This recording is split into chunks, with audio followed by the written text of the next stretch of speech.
আমার গাড়িতে ইদানিং খুব একটা প্রবলেম দেখা যাচ্ছে যে হঠাৎ হঠাৎ আরপিএম বেড়ে যায়। আমার মনে হয় যে ফুয়েল ইনজেক্টরে অনেক প্রবলেম দিচ্ছে, এখনো কিন্তু আরপিএম অনেক হাই। এই যে দেখা যাচ্ছে কিনা জানি না, অনেক হাই।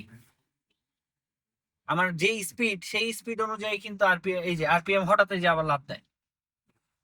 মানে আমি রানিং এ গাড়ি এভাবে ধাক্কা দেয়, এটা একটা খুব বড় প্রবলেমে আমি আছি। এই যে দেখেন আমার কিন্তু আরপিএম এর কাটা কিছু না, আমি পা তো কিন্তু আমার পা কিন্তু এক্সেলেটারে নাই। আমার এই যে পা, কিন্তু আমার আরপিএম অনেক উঠে আছে। এই প্রবলেম গুলা আমি সলভ করতে পারছি না, এই দেখেন আবার নেমে গেল। এগুলো আমি কোনোভাবেই সলভ করতে পারছি না। তো আমি আজকে আমার ফ্রেন্ডের কাছ থেকে প্রো রাইডানের একটা প্রোডাক্টের অনেক গল্প শুনে আজকে আমি অর্ডার করেছি।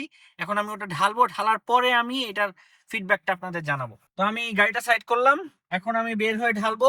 আপনারা তো দেখলেনই আমার গাড়ির তো কিন্তু ঠিক মতো টান উঠে না। তো এখন দেখা যাক, আসেন।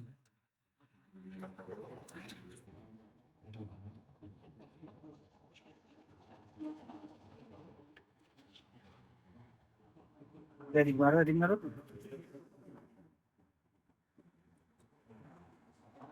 মারো দিক। তো আমি প্রো রাইড অনার থেকেই প্রো রাইড জিটা ঢেলে দিলাম। এখন একটা টান দিব, দেওয়ার পরে আমি বুঝবো যে আমার গাড়ির পারফরমেন্স কতটুকু ইনক্রিজ হয়েছে।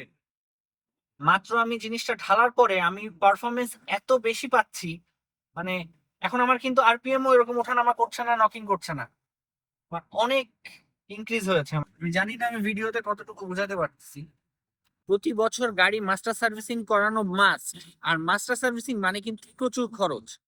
তো খরচের থেকে বাঁচার জন্য সবচেয়ে বড় উপায় হচ্ছে, আমার ফ্রেন্ড আমাকে সাজেশন দেয়, আমি এটা অর্ডার করি। যতক্ষণ পর্যন্ত একজন ইউজ না করছে ততক্ষণ পর্যন্ত এটা আসলে ফিডব্যাক দেওয়া সম্ভব না। আমি ইউজ করছি দেখে আমি এটার একদম অনেস্ট একটা রিভিউ দিতে পারতেছি। তো আমি অর্ডার করে অনেক উপকার পেয়েছি, আশা করি আপনারাও উপকার পাবেন।